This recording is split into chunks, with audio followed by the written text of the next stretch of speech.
اور بڑی مزے کی حدیث ہے جی، بہت مزے کی۔ نبی علیہ السلام کسی جگہ گئے، وہاں پہ ایک بدو نے نا آپ کی دعوت کی۔ امام حاکم نے بھی اس حدیث کو صحیح کہا ہے، امام ذہبی نے بھی، شیخ زبیر زئی صاحب نے بھی، شیخ غلام مصطفیٰ زئی صاحب نے بھی، شیخ البانی نے بھی۔ تو وہ جب دعوت کی نا تو وہاں پہ اس نے نبی علیہ السلام کی خوب مہمان نوازی کی، تو آپ بڑے خوش ہوئے۔ آپ نے فرمایا مانگ کیا مانگتا ہے؟ اب وہ بدو تھا، اس نے کہا یا رسول اللہ صلی اللہ علیہ وسلم ایک اونٹ چاہیے۔ ہم سے کوئی کہ ہم تو کہیں گے یا رسول اللہ آپ کا پڑوس جنت میں، جو صحیح مسلم میں ہے، سل ربیہ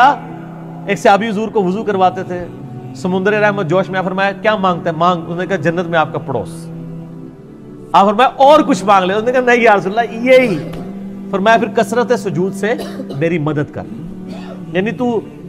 عبادت کر، میں اللہ سے دعا کروں گا تو میرا پڑوس۔ یعنی اس کائنات میں سب سے بڑی چیز اللہ سے جو مانگی جا سکتی ہے نا وہ یہی ہے۔ ویسے تو اس سے بھی بڑی ایک چیز ہے لیکن وہ ملنی کوئی نہیں، کہ انسان اللہ سے یہ مانگے کہ یا اللہ مجھے نبی بنا دے، لیکن یہ وہ بھی ہے چیز، یہ اللہ کا فیصلہ ہے۔ ہم اللہ سے تو کہتے ہیں اللہ مجھے مومن بنا دے، اپنا ولی بنا لے، یہاں تک تو دعا کر سکتے ہیں، نبی بننے کی دعا تو نہیں کر سکتے۔ نہ نبی علیہ السلام کے خاتم النبیین ہونے سے پہلے کر سکتے تھے نہ بعد میں، ورنہ سب سے بڑی دعا یہ ہوتی۔ اس کے بعد اگر کوئی دعا ہے نبی نہیں بنا سکتا تو نبیوں کا پڑوس، اینڈ رزلٹ یہ ہو کہ جنت میں نبیوں کے ساتھ۔ تو اس بدو نے کہا یا رسول اللہ ایک اونٹ چاہیے، ایک بکری جو دودھ دیتی ہو۔ اور آپ فرمایا تیرے نالوں تے اللہ دے بندیا موسیٰ علیہ السلام دے زمانے دی بڑھڑی چنگی رہ گئی، ان نے بھی کوئی صحیح گل مانگ لی سی، تو اونٹ اور بکری مانگ رہا ہے، تجھ سے تو موسیٰ علیہ السلام کے زمانے کی بڑھیا اچھی رہ گئی۔ وہاں پھر آپ نے حدیث بیان کی کہ ہوا یہ تھا کہ جب بنی اسرائیل حضرت موسیٰ علیہ السلام ان کو لے کے شفٹ ہو رہے تھے نا شام کی طرف مصر سے، تو راستہ بھول گئے، تو موسیٰ علیہ السلام نے علماء کی میٹنگ کال کی، اے تہاڈے علماء دی نہیں، انہاں دے صحابی جڑے سن، ان کا کوئی مسئلہ ایسا ہے جس کی وجہ سے ہمیں راستہ نہیں مل رہا۔ تو علماء نے حضرت موسیٰ علیہ السلام کو عرض کی کہ یا نبی اللہ، ہمارے آباء و اجداد نے حضرت یوسف علیہ السلام سے موت کے وقت یہ عہد لیا تھا، حضرت یوسف نے کہا تھا کہ جب کبھی بھی بنی اسرائیل مصر سے شفٹ ہوئے نا تو میری لاش ساتھ لے کے جائیں گے شام، میرے آبائی ملک۔ آپ کو پتہ ہے نا کہ وہ حضرت یوسف علیہ السلام تو ایک حادثے کے تحت مصر آئے تھے نا، آبائی ملک تو شام ہی تھا نا، جو کچھ بھائیوں نے کیا، اور اس پہ ایران والوں نے ایک فلم بھی بنائی ہوئی ہے۔ سورہ یوسف تو اتنی دردناک ہے انسان پڑھ نہیں سکتا، کس طرح ایک چھوٹے سے بچے کے ساتھ کیا کچھ کیا۔ تو ان کو اپنے وطن سے محبت تو تھی، انہوں نے کہا تھا بنی اسرائیل جب بھی تم یہاں سے شفٹ ہوئے نا میری لاش ساتھ لے کے جانی ہے میرے آباء و اجداد کی سرزمین میں، حضرت ابراہیم علیہ السلام کی سرزمین میں شام۔ اور نہ کہ اچھا اسی لیے راستہ نہیں مل رہا، انہوں نے کہا چلو واپس۔ اچھا واپس گئے تو انہوں نے کہا جی بتاؤ اب یوسف علیہ السلام کی قبر کدھر ہے؟ کسی کو قبر نہیں پتا تھی، کیونکہ مزار نہیں تھے نا اس زمانے میں ہوتے، مزار تو تسی شروع کیتے نے نا، مزار ہوندے تے یوسف علیہ السلام دا مقبرہ بنیا ہوندا۔ تو علماء نے بتایا کہ ایک بوڑھی عورت ہے جس کو پتا ہے قبر کی لوکیشن، لیکن وہ بتاتی نہیں کسی کو، وہ کہتی ہے موسیٰ نوں لے کے آؤ میں اودے نال گل کراں گی۔ آپ اگوں نے گل کے کرنی سی، موسیٰ علیہ السلام گئے، کہا اماں بتا دے ہم نے حضرت یوسف کو شفٹ کرنا ہے۔ انہوں نے کہا میری ایک شرط ہے کہ جنت میں آپ کی پڑوس مجھے مل جائے۔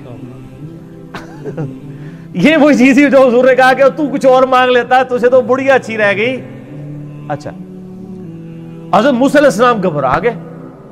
اور حدیث کے الفاظ ہیں آپ کے چہرے پہ ناگواری آئی کہ اب یہ اتنی بڑی چیز نے ڈیمانڈ کر لی، ظاہر ہے یہ اس کا اختیار تو پیغمبر کے پاس تو نہیں ہے نا، پیغمبر صرف دعا کر سکتا ہے۔ تو حدیث کے الفاظ ہیں اسی وقت حضرت موسیٰ پہ وحی نازل ہوئی، اور پیچھے کرنے والا تو اللہ ہی ہے نا سر، اور کہا کہ موسیٰ ٹھیک ہے کمٹمنٹ کر لیں۔ تو انہوں نے کہا ٹھیک ہے، وہ ایک تالاب کے اوپر لے کے آئی اور کہا کہ اس تالاب کا پانی خشک کرو۔ وہ ایسے لبنی اور کسی نے نہیں سی، وہ تالاب دے تھلے بیسمنٹ نہیں سی قبر، وہ تالاب کا پورا پانی نکالا، وہ عرصہ دراز سے ایک چھپڑ چل رہا تھا، نیچے جب طے نکلی تو وہاں سے قبر کھودی گئی، تو حضرت یوسف علیہ السلام کا یعنی میت وہاں سے انہوں نے نکالی۔ اس میں الفاظ ہیں عظام یوسف، یوسف علیہ السلام کی ہڈیاں برآمد کی، اور پھر وہ بنی اسرائیل لے کے چلے۔ اچھا وہ 10 کمانڈمنٹس جو فلم ہے نا، ہالی ووڈ کی، اس میں بھی انہوں نے یہ سین فلمایا ہوا ہے، یوسف علیہ السلام کی لاش کو نکال کے شفٹ کرنے، وہ ساتھ لے کے جاتے ہیں باقاعدہ، یعنی ان کی بھی ٹرم میں یہ موجود ہے، یہ والا واقعہ جو نبی علیہ السلام نے سنایا۔ اب اس میں الفاظ ہیں عظام و یوسف، اس کی وجہ سے شیخ البانی نے سلسلہ حدیث صحیحہ میں جب حیات النبی کا عقیدہ ڈسکس کیا تھا تو انہوں نے کہا کہ میں بڑے عرصے سے اس حدیث پہ پریشان تھا کہ یوسف علیہ السلام کی ہڈیوں کا یہاں پہ ذکر ہے، تو کہتے ہیں پھر اللہ نے میری مشکل آسان کی، مجھے ابو داؤد میں ایک حدیث مل گئی جس سے مجھے پتا چلا کہ عربی لنگوسٹک میں جسم کے لیے بھی ہڈیوں کا لفظ بولا جاتا ہے، ٹھیک ہے،